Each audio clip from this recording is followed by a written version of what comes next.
मराठी राजभाषा निर्धार समिती गोवा या पत्रकार परिषदेत सर्व पत्रकार मित्र प्रिंट आणि डिजिटल या सर्वांचे मनपूर्वक स्वागत करतो. मराठी राजभाषा निर्धार समितीचा जाहीर कार्यक्रम शनिवार दिनांक 11 एप्रिल रोजी संध्याकाळी 4 वाजता आयोजित केलेला आहे आणि त्या कार्यक्रमाची रूपरेषा आणि त्या कार्यक्रमासंबंधीची माहिती सर्वांपर्यंत पोहोचावी यासाठी या पत्रकार परिषदेचं आयोजन केलेलं आहे. मराठी राजभाषा निर्धार समितीतर्फे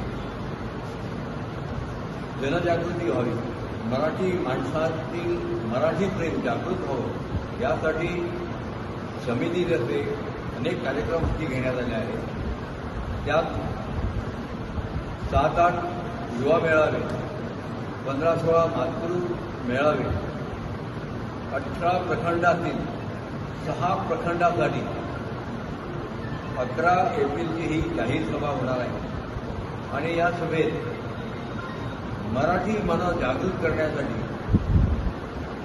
आमचे नेते आणि विविध भागातील प्रखंड प्रमुख उपस्थित राहणार आहेत आणि जनजागृती करण्याचं काम करणार आहेत.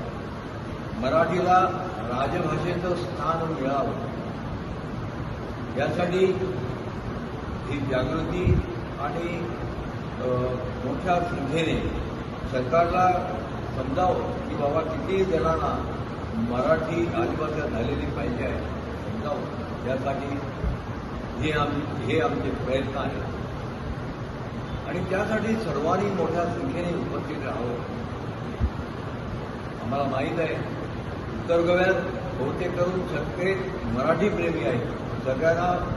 सगळ्यांची माय मराठी मनात आहे, पण ती मनात असलेली मराठीचं प्रेम सर्वांपर्यंत ते दिसावं यासाठी सगळ्यांची उपस्थिती प्रार्थनीय आहे. आपशातीलच नव्हे तर उत्तर गोव्यातील सगळ्या लोकांनी आपण मराठीच आहोत, मराठी राजभाषा झाली पाहिजे या निर्धाराने या जाहीर सभेत उपस्थिती लावावी असं नम्र आवाहन मी करतो आणि आमच्या व्यासपीठावरील उपस्थित आहे. पदाधिकारी मंचावर बसले त्यांचा मी थोडक्यात परिचय करून देतो. श्री नारायण राठवड सर, बारदेस प्रखंड अध्यक्ष. सुनील मेहतर सर, श्री बारदेस प्रखंड उपाध्यक्ष म्हणून जबाबदारी. आणि अभय सावंत सर, उत्तर गोवा समन्वयक म्हणून त्याच्याकडे जबाबदारी आहे. आणि रोशन सावंत, गोवा राज्य मराठी मातृशक्ती प्रमुख म्हणून जबाबदारी आहे, सहमातृशक्ती प्रमुख. आणि श्रीविद्या डिचोलकरजी, उत्तर गोवा मातृशक्ती प्रमुख म्हणून त्यांच्याकडे जबाबदारी आहे. विनायक चारी सर, गोवा राज्य युवा शक्ती प्रमुख म्हणून जबाबदारी. प्रणव बाणावरकरजी, उत्तर गोवा युवा शक्ती प्रमुख म्हणून जबाबदारी आहे. मुकुंद कौटणकर सर, डिचोली साखळी प्रखंडाचे समन्वयक म्हणून जबाबदारी आहे. घनश्याम कुकळकर सर हे डिचोली प्रखंडाचे सदस्य. आणि सगळ्यात शेवटी मी अमोघ गजानन लोटलीकर, बारदेस प्रखंडाचा युवा प्रमुख. आणि वसंतजी केळकर सर आहे उत्तर गोवा संयोजक म्हणून जबाबदारी. पण कोकणी राजभाषा झाल्यानंतर सुद्धा आज 40 वर्ष होत आहे. गोव्यात केवळ एकमेव वृत्तपत्र प्रकाशित होतं आहे, जेमतेम भांगरभूई म्हणून. त्याच्याबरोबर अजून एक कुठंतरी होतं. अशा जो 1-2 वर्तमानपत्र ती म्हणजे प्रकाशित करण्याचा प्रयत्न झाला, पण ती पुढे गेलीच नाही. जास्त त्याचे वाचक पण नाही. त्याला एकमेव कारण आहे, कारण कोकणी बोलणं सोपं आहे, पण कोकणी लिहिणं आणि वाचणं तेवढंच महाकठीण आहे. म्हणून कोकणीच्या प्रगती झाली नाही, अशी साहित्यिक प्रगती म्हणा किंवा वाचनीय प्रगती झाली नाही. आजही गोव्यामध्ये कोकणीच्या शाळा 60च्या वरती नाही आहे. गेली 40 वर्ष कोकणी राजभाषा झाली. पण अजूनही सरकारच्या अनास्थेमुळे अनेक मराठी शाळा, सरकारी मराठी शाळा बंद पडत आहेत. पण तरीसुद्धा आजच्या काळात, आजच्या वेळेला 700 ते 800 मराठी शाळा चालू आहेत. याच्यातून सगळ्यांच्या लक्षात येतं की मराठी किती गोव्यामध्ये मान्य आहे, प्रगल्भ आहे आणि सगळ्यांच्या वापरात आहे. म्हणून सरकारला विनंती आहे की एवढ्या लोकांचा सहभाग मराठी एकंदरीत याच्यामध्ये प्रवाहामध्ये जर आहे तर ती कोकणीबरोबर राजभाषा करावी. अनेक राज्यांची राजभाषा 1, 2, 3 अशा त्या परिस्थितीप्रमाणे आहेत. गोव्याच्या सरकारने त्याचा विचार करावा आणि गोव्यातही कोकणीबरोबर मराठी ही राजभाषा घोषित करावी, जेणेकरून सगळ्यांना आपल्या पद्धतीने काम आणि हे साहित्य करता येईल. विषय आहेत त्यांचं उत्तर त्यांना पटकन मिळून जातं का माहीत नाही. पण मराठीसारखा विषय जिकडे सांस्कृतिकदृष्ट्या पुढे जाऊन गोवा हतबल होण्याची शक्यता आहे किंवा गोव्याची अधोगती होण्याची जिकडे शक्यता आहे, सांस्कृतिक अधोगती, त्या विषयामध्ये आमचं सरकार का एवढं अनभिज्ञ आहे किंवा का एवढं त्यांना त्याच्यात रुची नाही आहे की मराठीला राजभाषा करावी का, म्हणून मराठीला सारखं प्रत्येक वेळेला का ती कुठून बाहेरून आली आहे का भाषा. तर मी गोव्यातल्या समस्त जनतेला जास्त करून म्हणजे आता हल्लीच्या हल्ली खूप पोस्ट वाचते, आमचे हिंदू बांधव सुद्धा आणि ख्रिश्चन बांधव सुद्धा, मराठीचा काय एवढा त्यांना दुस्वास आहे माहिती नाही, पण ज्या पोस्ट वाचतो त्या मराठीचा दुस्वास करणाऱ्या आहेत. तुम्हाला मराठी आवडत नाही, बरं आहे, जसं मला फ्रेंच आवडत नाही, मला रशियन आवडत नाही, काही प्रमाणात मला इंग्रजीही आवडत नाही, पण म्हणून मी त्या भाषांचा दुस्वास करत नाही, कारण प्रत्येक भाषा ही वंदनीयच आहे. तशीच कोकणी वंदनीय आहे, तशी मराठी सुद्धा वंदनीय आहे.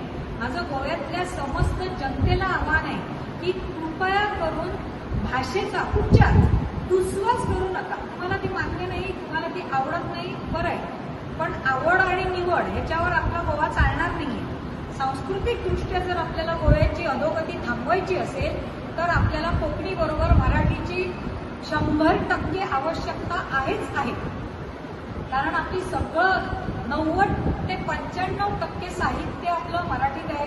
90 ते 95% आपलं जे सांस्कृतिक कल्चर आहे किंवा सांस्कृतिक वारसा जो आहे तो सगळा मराठीत आहे. आमचे बरेचसे लेख मराठीत आहेत, आमची नाटकं मराठीत आहेत. हे मी 95% सांगते, 5% मी म्हणत नाही की कोकणीत काहीच नाही, पण कोकणी भाषा अजून प्रगत व्हायची. ही प्रगत करण्यासाठी सरकारने आतापर्यंत काय प्रयत्न केले. 40 वर्ष झाली राजभाषा करून कोकणी, मग कोकणीच्या शाळा का नाही वाढल्या, कोकणीचं साहित्य का नाही वाढलं, कोकणीमधनं संत मंडळी का नाही अजून तयार झाली. कारण सरकार कोकणी राजभाषा केली तरी कोकणीला बढावा देण्यासाठी काही काम करत नाही आणि ज्या भाषेला बढावा आहे मराठी भाषेला त्या भाषेला मान्यता देत नाही. हा विचित्र जो काही खेळ मांडलाय सरकारने, तो सरकारने आता कमीत कमी आता थांबवावा, नाही तर मराठी प्रेमींना फार टोकाचं पाऊल उचलावं लागेल. आणि जर सरकारला वाटतं की आम्ही टोकाचं पाऊल उचलू नये तर त्यांनी ह्याच्यात साधक बाधक विचार करावा, हवं तर त्यांच्या वरिष्ठांशी बोलावं आणि कोणाशी बोलावं आणि त्यांनी हा प्रश्न लवकरात लवकर सोडवावा. आपली उत्तर गोव्याची जी सभा आहे त्यासाठी उत्तर गोव्यातल्या सर्व तालुक्यातल्या सर्व लोकांना, सर्व मराठी प्रेमींना, जे मराठी प्रेमी नाहीत त्यांनी कमीत कमी तो विषय समजून घेण्यासाठी म्हणून तरी या मेळाव्यांना किंवा या सभेला यावं, विषय समजून घ्यावा आणि मग त्याच्यावर आपण चर्चा करावी. आणि त्यासाठी आम्ही सर्वांना आग्रहाचं निमंत्रण करतो, सर्वांनी मोठ्या संख्येने मागच्याला उपस्थिती दाखवावी, छान फेरी काढावी आणि विषय समजून घ्यावा. धन्यवाद.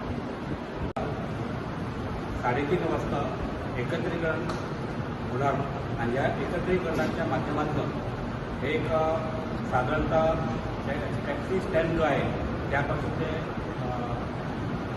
महात्मा गांधी चौक आहे तिथला फेरी घेऊन नंतर ते लोहिया मैदान जे आपले आहे शेजारी त्या ठिकाणी एकत्रीकरण होणार आहे.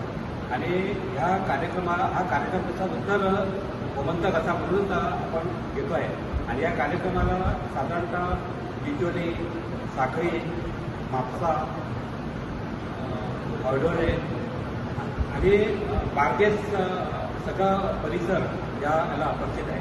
बारदेसमध्ये साधारणतः देवी मंडळ आहे, हळदोरा मंडळ आहे, कोलवा मंडळ आहे, चिवोली मंडळ आहे, कलोंदूर मंडळ आहे. या सगळ्या भागातनं आपले कार्यकर्ते यावे, सगळी जनता एकत्रित व्हावी असा प्रयत्न आहे. त्या ठिकाणी कोपरा बैठका, लहान लहान सगळ्या भागातनं उपस्थित व्हावे असा प्लॅन. ह्याच्यामध्ये आणखी एक सांगायचं म्हणजे बांधणे आणि पेंडे हा जो प्रमुख भाग जो आहे हा पण याच्यामध्ये आपण समाविष्ट केलेला आहे. आणि या भागातलं भरपूर संख्या उपस्थित राहावी हा असा कार्यक्रम आहे. आपल्या गोव्यामध्ये मराठी राज्य भाषेला डावलून आज राज्यकर्ते ज्या पद्धतीने काम करतात ते पाहून खरंच त्यांची कीव करायची वाटते. भाऊसाहेब बांदोडकरांपासून ते आतापर्यंत जर आपण त्याची सविस्तर माहिती गोळा केली तर राज्यभाषा गोव्याची ही मराठीच व्हायला पाहिजे होती. दुर्दैव सगळ्या काही राजकारण्याने खच खाल्ली याच्यामध्ये, म्हणजे आपल्याला त्याच्या आपण खूप दूर लोटलं गेलं. परत एकदा सगळे जनतेकडे आपण जात आहोत. त्या जनतेच्या माध्यमातून असा एक कौल आपण सरकारला देऊ की ज्या कारणे सरकारला भाग पडू की आपली राज्यभाषा कोकणीबरोबर मराठी ही राज्यभाषा ही झाली पाहिजे असा आपला प्रयास आहे. आणि त्या दृष्टीने आपला प्रयत्न चालू आहे. आणि या प्रयत्नांना सगळ्या भागांना उत्कृष्ट प्रतिसाद मिळतो आहे. यानंतर या कार्यक्रमाची सगळी माहिती पोषण नमस्कार.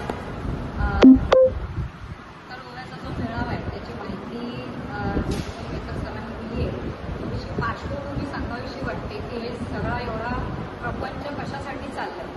1987 ॲक्च्युली खरं तर राजभाषा ही स्वातंत्र्य मिळाल्या व्हायला पाहिजे होती, पण त्याला सुद्धा खूप वर्ष घेतली. आणि 1987 राजभाषेचा कायदा आणला आणि करून केली कोकणी या भाषेला राजभाषा केली.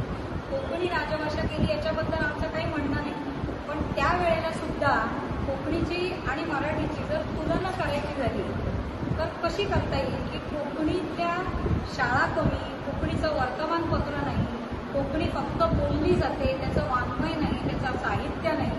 आणि 1987 आणि अशा वेळेला मराठीचं 9 वर्तमानपत्र, 70,000हून जास्त विद्यार्थी मराठी माध्यमातून शिकणारे, सगळं साहित्य जास्तीत जास्त साहित्य गोव्यातच साहित्य जास्तीत जास्त मराठीतनं निघणारं. आणि असं असताना सुद्धा मराठीला डावलून काही कारणास्तव कोकणीला फक्त राजभाषा केली. आता ती जी राजभाषा झाली ती झाली, त्याच्याबद्दल आमचं काहीच म्हणणं नाही. परंतु मराठीला राजभाषा का करायची नाही याचं उत्तर जर कोणी दिलं तर आमचंही काम सोपं होईल. त्याचं उत्तर मात्र कोण देत नाही की मराठीला राजभाषा का नाही करायची, फक्त विरोध केला जातो. आता मराठी राजभाषा निर्धार समितीचं काम वाढीस लागलं. म्हणजे आता आपण उत्तर गोव्याचा मेळावा घेतोय, तसाच मडगावला दक्षिण गोव्याचा होणार, परवरी आणि पणजी प्रखंडाचा एक वेगळा होणार आणि एक कोंड्याला होणार मध्य गोव्याचा. असे 4 मेळावे होणार की ज्याच्यातनं सरकारच्याही लक्षात येईल की खूप लोकांची म्हणजे गोव्यातल्या जास्तीत जास्त लोकांची मागणी आहे की मराठी ही राजभाषा व्हावी. बरीच मंडळी आहेत की जी घराबाहेर पडण्याचा पर्याय घेत नाही, घरात बसून राहतात. 1 to 1 किंवा एक समोरासमोर बोललं की म्हणतात की मराठी राजभाषा व्हायला पाहिजे, सगळं आम्ही मराठीतच लिहितो, अमुक मराठीत करतो, तो व्हायला पाहिजे. पण हे जे आपण घरात बसून बोलतो तर ते आता एकदा कधीतरी घराच्या बाहेर येऊन बोललं पाहिजे. कधीतरी अशा मेळाव्यांना यायला पाहिजे, कधीतरी आपलं शक्ती दाखवली पाहिजे, कधीतरी आपली ताकद दाखवली पाहिजे की आम्ही इतकी लोक आहोत ज्यांना मराठी हवी आहे आणि म्हणून तरी सरकारने ही मराठी करायला. कितीतरी विषय आपल्या गोव्यामध्ये सध्या चालू आहेत की जे ज्वलंत विषय आहेत, खूप विषय आहेत आणि सगळे गरजेचे विषय आहेत, सगळेच महत्वाचे विषय आहेत. प्रत्येक म्हणजे कोणी ना कोणीतरी वेगवेगळे विषय घेऊन ते ज्वलंत करण्याचा प्रयत्न करतो. आपल्याला सध्या दिसेल की गोव्यामध्ये काही विषय काही